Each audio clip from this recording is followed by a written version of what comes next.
Hello అండి, అందరికీ నమస్కారం. మన చందమామ కథలకు మనసారా స్వాగతం. మనం బొమ్మరిల్లులోని వసుంధర గారి రచన 100 కట్ల పిశాచం కథలు చెప్పుకుంటున్నాం కదండి. అందులోని 24వ కథ గోటితో పోయే గొడవ అనే కథ చెప్పుకుందామండి. ఇక కథలోకి వెళ్దామా మరి. ఒక గ్రామంలో సీతారామయ్య అనే బ్రాహ్మణ యువకుడు ఉండేవాడు. ఊళ్ళో చాలామందికి అతడే పురోహితుడు. ఊరందరూ అతన్ని ఎంతో గౌరవంగా చూసేవారు. సీతారామయ్యకు పరధ్యానం ఎక్కువ. అది అలుసుగా తీసుకుని చాలామంది తనను మోసం చేస్తున్నారని అతడి అనుమానం.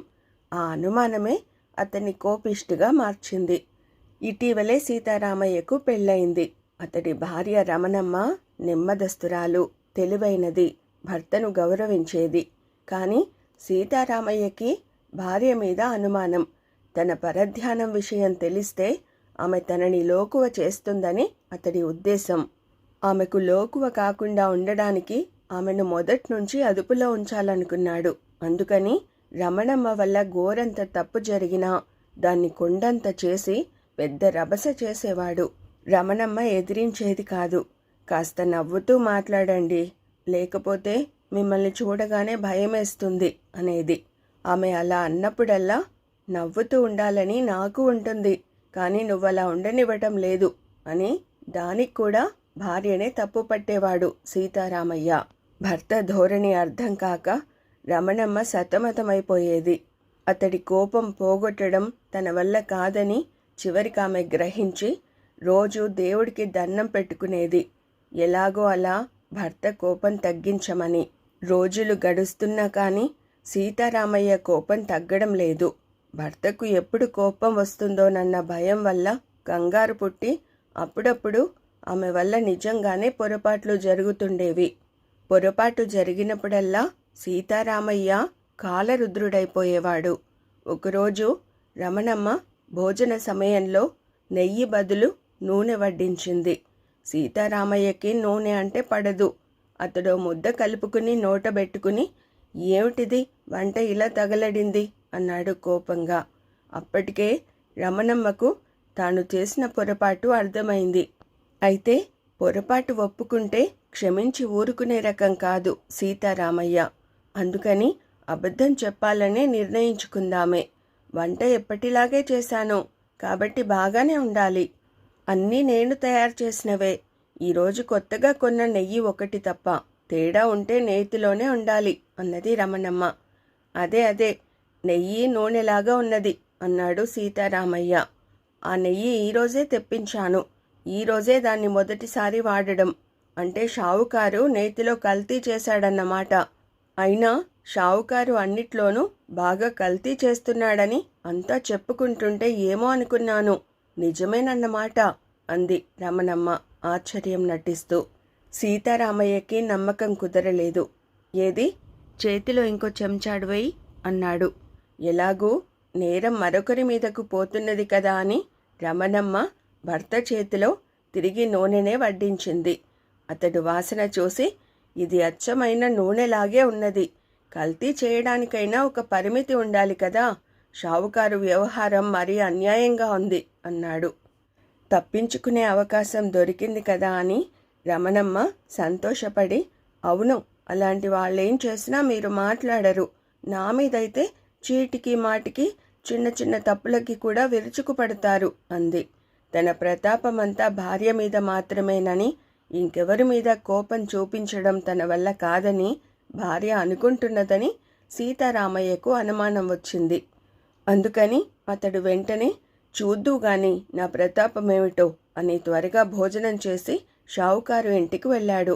షావుకారు సీతారామయ్యని చూసి, ఏమిటి బాబు ఈ సమయంలో ఇలా దయచేశారు అని అడిగాడు వినయంగా. షావుకారు వినయానికి సీతారామయ్య సంతోషించలేదు. ఇందాకటి నూనె రుచి అతడికి ఇంకా స్ఫురణకు వస్తూనే ఉన్నది. అందుకని, ఈ వినయాలకేం గాని నీ వ్యాపారం మరీ అన్యాయంగా ఉంది, అన్నింట్లోనూ కల్తీ పెరిగిపోతున్నది అంటూ షావుకారును దూషించసాగాడు. చాలా వస్తువుల్లో షావుకారు కల్తీ చేస్తున్న మాట నిజం. అందువల్ల ఇప్పుడు గొడవ జరిగితే నలుగురు చేరడమే కాక సమయం చిక్కింది కదా అని అందరూ తలో మాట అనే అవకాశం ఉన్నది. అందుకని సీతారామయ్యను మంచి మాటలతో పడగొట్టి పంపేయాలని అనుకుని, బాబుగారు, నా వల్ల కల్తీ జరగదుగాక జరగదు. అయితే మీ మాట నాకు శిరోధార్యం. నా వల్ల కల్తీ జరిగిందని మీరు రుజువు చేస్తే నేను వ్యాపారం మానేసి ఈ ఊరు నుంచే వెళ్ళిపోతాను. అసలేం జరిగిందో ముందు చెప్పండి అన్నాడు షావుకారు. సీతారామయ్య వెంటనే తన ఇంట్లో భార్య వడ్డించిన కల్తీ నెయ్యి గురించి చెప్పాడు. అది విని షావుకారు తేలికగా నిట్టూర్చాడు. అతడి వద్ద వెన్న కాచే మనిషి 2 వారాల క్రితం సెలవు తీసుకుని వేరే ఊరికి వెళ్ళాడు. అప్పట్నుంచి అతడు తన దుకాణంలో నెయ్యి అమ్మడం లేదు. షావుకారు ఈ విషయం సీతారామయ్యకు చెప్పి, ఎక్కడో ఏదో పొరపాటు జరిగింది బాబూ, అసలు ఈరోజు నేను నెయ్యి అమ్మనే లేదు అన్నాడు. ఆ ఊళ్ళో నెయ్యి అమ్మేవాళ్ళు ఇంకెవరూ లేరు అంటే భార్య తనకు అబద్ధం చెప్పిందని సీతారామయ్యకు అర్థమైంది. రెట్టించిన కోపంతో అతడు ఇంటికి వెళ్ళి జరిగింది చెప్పి, నువ్వు చెప్పిన అబద్ధం వల్ల ఈరోజు నేను ఆ షావుకారు దగ్గర గాడిదనయ్యాను. ఇలా నువ్వు రోజు నోటికొచ్చినట్లు ఎన్ని అబద్ధాలు చెబుతున్నావో అంటూ భార్యను నిందించాడు. భర్త తిట్లను రమణమ్మ పట్టించుకోలేదు. మీ పరధ్యానం కాదు కానీ నా ప్రాణం తీస్తున్నారు. షావుకారు కల్తీ చేశాడేమో అన్నాను కానీ నేను నెయ్యి షావుకారు దగ్గర కొన్నానని చెప్పానా? ఇంట్లో నెయ్యి నిండుకుందని అందాక మన పక్కింటి శాంతయ్య గారి ఇంటి నుంచి కాస్త అప్పు తెచ్చాను. వాళ్ళెక్కడ నెయ్యి కొన్నారో నాకు తెలియదు అన్నది రమణమ్మ. ఆమె ఇందాక తను నెయ్యి షావుకారు వద్దనే కొన్నట్లు చెప్పింది.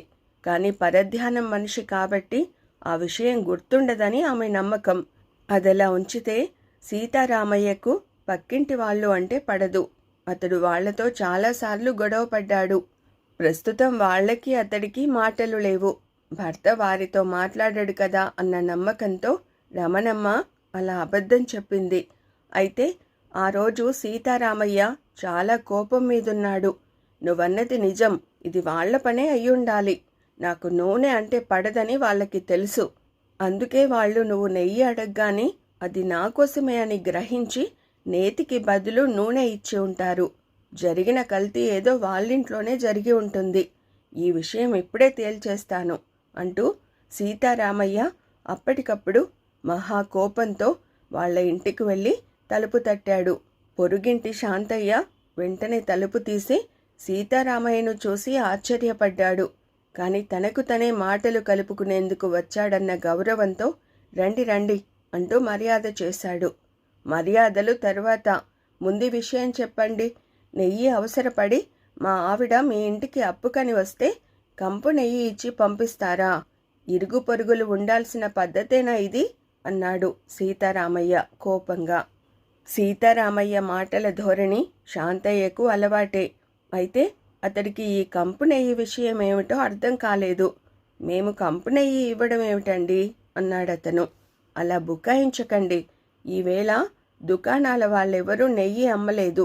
కాబట్టి నెయ్యి కావాలంటే దుకాణాల నుంచి కాక పాడి ఉన్నవారి ఇంట్లోంచి కొనుండాలి. అలాంటి వాళ్ళు మొహమాటానికే తప్ప మామూలుగా అమ్మరు కాబట్టి అక్కడ నెయ్యి కల్తీ చేయడం జరగదు. ముందు మీరు నెయ్యి ఎవరింట్లో కొన్నారో చెప్పండి. కల్తీ అక్కడ జరిగిందో మీ ఇంట్లో జరిగిందో నేను చెప్పగలను అన్నాడు సీతారామయ్య ఇంకా కోపంగానే. మేము నెయ్యి కొనడం ఏమిటండి? మా ఇంట్లో ఎవ్వరూ నెయ్యి వాడరు. ఈ చుట్టుప్రక్కల ఎవరిని అడిగినా ఆ విషయం చెబుతారు అన్నాడు శాంతయ్య. ఆ విషయం సీతారామయ్యకు తెలుసు. పరధ్యానంలో మరచిపోయాడు. శాంతయ్య చెప్పగానే ఆ విషయం గుర్తుకొచ్చింది. అవునవును, మరిచిపోయాను అంటూ తెల్లమొహం వేశాడు. రమణమ్మ మళ్ళీ తనకు అబద్ధం చెప్పిందని గ్రహించగానే సీతారామయ్యలో మళ్ళీ కోపం విజృంభించి తెల్లబడ్డ మొహం ఎర్రగా అయ్యింది. అదే ఊపులో అతడు తన ఇల్లు చేరుకుని జరిగింది భార్యకు చెప్పి, నువ్వు మరీ అబద్ధాల కోరుగా మారావు. ఇన్నాళ్ళు నీ అబద్ధాలు ఎలాగో భరించాను.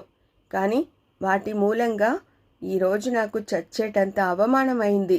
దేహశుద్ధి చేస్తే గానీ నీకు బుద్ధి రాదు అంటూ చేతికర్ర కోసం వెతకసాగాడు. అప్పుడు రమణమ్మ చీర కొంగుతో కన్నీళ్లు ఒత్తుకుని, అసలు విషయం నాకు తెలుసు. మీరు నాకు దేహశుద్ధి చేయాలని ముందు నుంచి అనుకుని కారణాల కోసం వెతుకుతున్నారు. ఇదిగో ఇప్పుడు ఈ వంక దొరికింది అన్నది. సీతారామయ్య మరింత రెచ్చిపోయి, నాకు వంక దొరికిందంటావే కాని నీ తప్పు నువ్వు ఒప్పుకోవు. ఒక్కసారి నా కేసి చూసి చెప్పు. నువ్వు ఈరోజు నాకు అబద్ధాలు చెప్పావా లేదా అన్నాడు. చెప్పాను, నిజమే, కానీ ఊరికే చెప్పానా? మీరు అబద్ధం ఆడడం వల్ల తప్పనిసరి నేను అబద్ధమాడాను అన్నది రమణమ్మ. నేను అబద్ధం చెప్పానా? అదేమిటో చెప్పు అన్నాడు సీతారామయ్య ఇంకా కోపంగా. ఏం చెప్పారో మీకు తెలియదు? నిక్షేపంలా ఉన్న నెయ్యి నూనె వాసన వేస్తోందన్నారు. మరి మన ఇంట్లో నెయ్యి కమ్మగా ఘుమఘుమలాడుతుందే తప్ప దానికి మీరన్నట్టు నూనె వాసన ఉండదు. మీరంటే కామోస్ అనుకుని ఆ నెయ్యి మనదై ఉండదనుకున్నాను. మనది కాని నెయ్యి మనింటికెలా వస్తుంది? అందుకని పొరిగింటి నుంచి అప్పు తెచ్చాననుకున్నాను. అదే మీకు చెప్పాను అంది రమణమ్మ. ఇదింకో అబద్ధం. లేకపోతే నెయ్యి ఇంట్లో ఉన్నప్పుడు అప్పు తేవడం ఎందుకు అన్నాడు సీతారామయ్య. ఏమో మరి, నాకు కాస్త పరధ్యానం ఎక్కువ. అప్పుడప్పుడు ఇంట్లో ఉన్న సరుకులు కూడా అప్పటికి తెస్తుంటాను అన్నది రమణమ్మ. నీ పరధ్యానం బంగారం కాను, అదే మన కొంప ముంచింది. నీది పరధ్యానమని చెప్పాలి కాని మధ్య నావి అబద్ధాలంటావేం అన్నాడు సీతారామయ్య. ఏమో, మీరు బయటికి వెళ్ళాక చూస్తే మన నేతికి ఏ వాసన లేదు. నిక్షేపంలాగున్నది నాకు. పరధ్యానంలో మీకలా వాసనేసిందో లేక నాకు దేహశుద్ధి చేయడానికి వంక వెతుకుతున్నారో అర్థం కాలేదు నాకు అన్నది రమణమ్మ. సీతారామయ్యకు నమ్మకం కుదరక లోపలికెళ్ళి మళ్ళీ చూస్తే నెయ్యి నిక్షేపంలాగా ఉన్నది. అప్పుడు సీతారామయ్య నవ్వి, ఇప్పుడు నాకు అంతా అర్థమవుతున్నది. నువ్వు నెయ్యి అనుకుని పొరపాటున నూనె వడ్డించావు, అవునా అన్నాడు. వెంటనే రమణమ్మ కూడా నవ్వి, ఇలా నవ్వుతూ అడిగితే అప్పుడే నిజం చెప్పి ఉండేదాన్ని నేను. ఈ గొడవ అంతా ఉండేది కాదు కదా అన్నది. నువ్వు చెప్పింది నిజమే. నా కోపం వల్ల గోటితో పోయే గొడవకి గొడ్డలిదాకా వెళ్లాల్సొచ్చింది అన్నాడు సీతారామయ్య. ఆ తర్వాత నుంచి అతడు చీటికి మాటికి భార్య మీద కోప్పడే అలవాటు మానుకున్నాడు. ఇక అప్పటి నుంచి వారి సంసారం స్వర్గంలాగా ఉంటున్నది. వినయశీలుడి కథ పూర్తి కాగానే మహారాణి ఆలోచనలో పడిపోయింది. సీతారామయ్యది పొరపాటే, కానీ వింటుంటే అతడి కథ మనసుకు ఆహ్లాదాన్ని కలిగిస్తున్నది. నేను కూడా పొరపాట్లు చేస్తున్నాను. ఆ పొరపాటుని ముందు ముందు ఎవరైనా కథగా చెప్పుకుంటే అది విన్న వారి మనసుల్ని కలవరపరిచి చరిత్రలో నన్నొక దుర్మార్గురాలిగా చిత్రిస్తుంది. నా పొరపాటును నేను వెంటనే దిద్దుకోవాలి అనుకున్నది. మహారాణి ఆలోచనలు ఎలా ఉన్నప్పటికీ ఆమెకి కథ బాగా నచ్చింది. ఆమె కథని మెచ్చుకోగానే వినయశీలుణ్ణి ఆవహించిన 100 కట్ల పిశాచానికి మరో కట్టు విడిపోయింది. మర్నాడు వినోద ప్రదర్శనకు ముందు యథాప్రకారం కథ వినడానికి మళ్ళీ వచ్చింది మహారాణి. వినయశీలుణ్ణి ఆవహించి ఉన్న పిశాచం మరో కథ చెప్పడం ప్రారంభించింది.